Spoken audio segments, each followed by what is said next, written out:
raise your hand if you are getting sick and tired of seeing the sling ring teleportation special effect.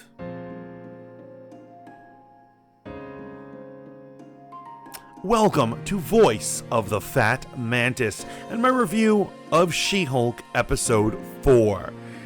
This one dives perfectly into the realm of comedy. It is unapologetically comedic with almost no story beats or furthering of any plots, and it's unapologetic about it. I just wish the jokes were a little funnier. It's not that it's not funny. It's cute. It just wouldn't compete with a normal sitcom. I think most of, if we were just talking about, the top 100 sitcoms, it would land on rank 3,000, maybe? It's just mediocre at best, although there are cute moments. And I would say She-Hulk diving into the dating pool is absolutely one of the best parts of this episode. But before we go any further, I'm going to have to beg you to like, share, and subscribe because I need that lovin'. Oh, do I need that lovin'? Just like She-Hulk needed that lovin' in that episode. So she's trying to hit the dating scene, and as a normal human, she seems to just striking out. Losers, no matches. We've all been there. It's actually funny. I saw one person reviewing this episode, and they said all women who see this montage of people she's dating they're gonna appreciate it because we've all been for it. Am I right, girlfriend? And I'm like, men go through that too. I go through that all the time.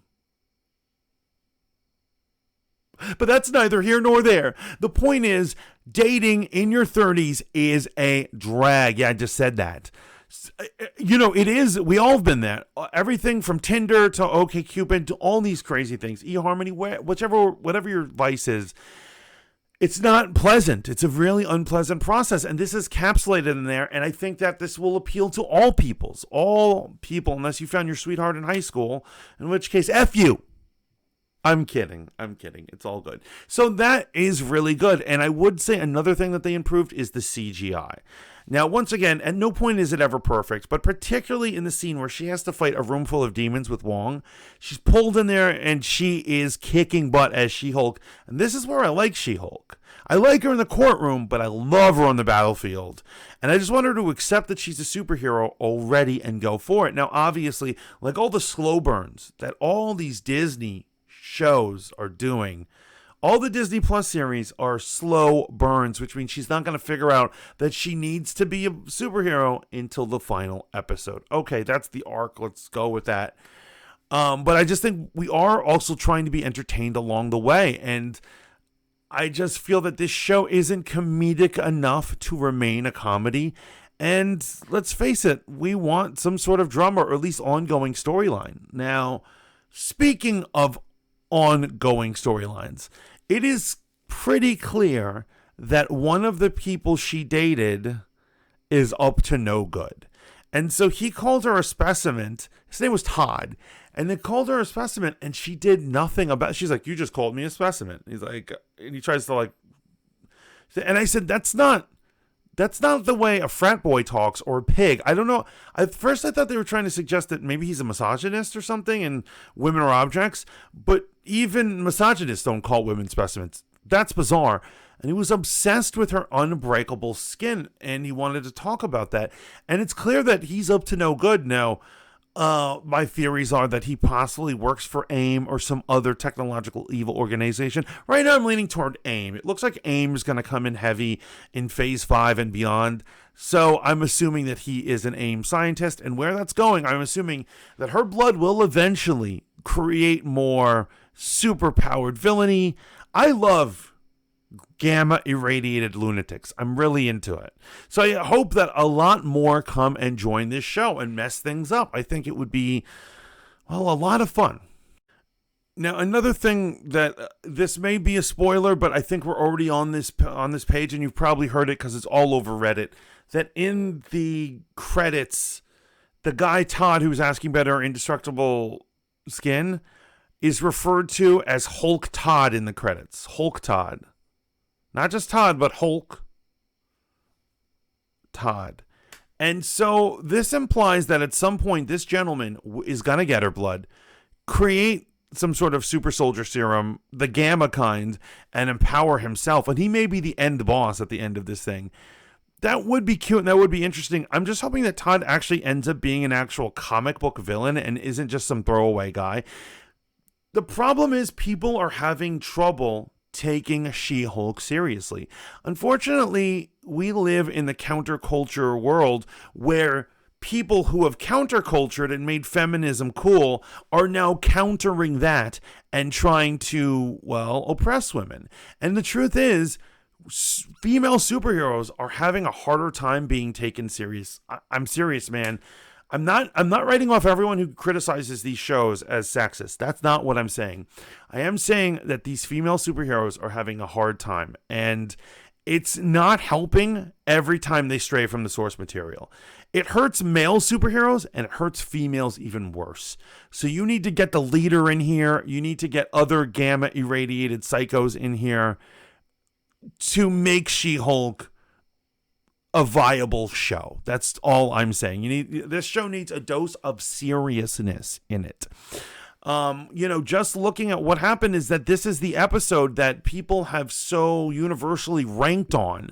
And it's the episode where is in the trailer where she picks up the dude, where she's like ready for bedding, and she picks him up and she brings him into the bed, which, by the way, they really fixed those special effects. I'm really glad that they were listening to us.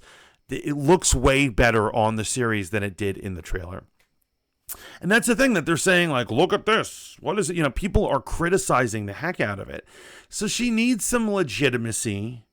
And fighting idiots like their horrible rendition of the Wrecking Crew or this guy Todd is not helping her image.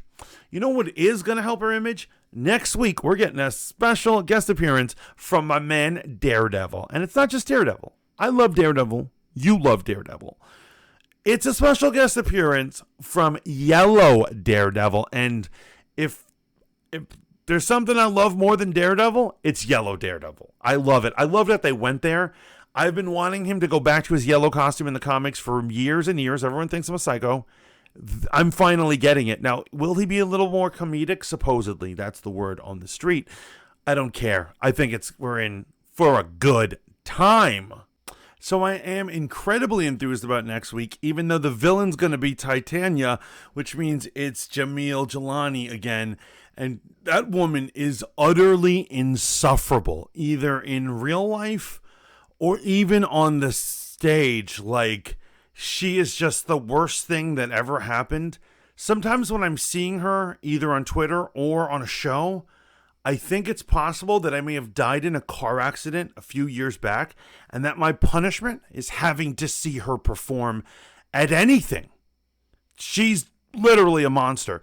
But that's Marvel's MO. Marvel loves to hire the most annoying, messed up actors. I don't know what they're trying to prove. And so despite her evil, Yellow Daredevil's gonna make everything okay. I have a feeling we're gonna get top tier ratings in terms of like numbers, people coming in, because it's Daredevil. People will just, even though they've heard like things that they're like, maybe I should reject this funny Daredevil. They're curious. You're all curious. I know you're curious and you're going to come take a look. Yes, you are. And I just honestly can't wait. Now, before we take off, I do want to say, what is the shining star? I like the dating and sexuality parts. I love the combat parts. I feel like the CGI is an improvement. I feel like Wong is annoying me. I can't stand seeing him or more of his mages. I see Wong way too much. Get rid of him. But the thing that is the standoff is Madisynn. That is the drunk chick that Donnie Blaze threw into hell, which she later on cut a deal with the devil or some sort of demon. I'm assuming this girl, what was it? Black Peter from The Witch, right? I have a feeling that perhaps this joke is going to come back and she's really evil and she's possessed by the devil or something like that. But she is so funny and so charming. Ultimately, I like vapid girls, and the only thing I like more than vapid girls are drunk vapid girls. I should not have said that, but I think you know what I mean. Her comedic performance was amazing. Super into it. I'm so glad we had the pleasure of seeing what she has to do. I actually hope honestly, that they keep that gag up, and in other things, which we know we're going to keep seeing Wong as guest appearances on things, that she'll be there too. It will be adorable to see that unfold until they eventually actually have Mephisto show up and she becomes his servant and a traitor. And that's going to break my heart, man.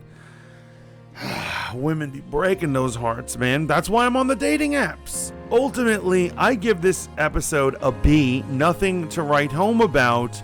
If you're a She-Hulk fan, you'll love it. If you're a little more based, then, you know, it's alright. But the real question is, what did you think of it? Please let me know down in the comments.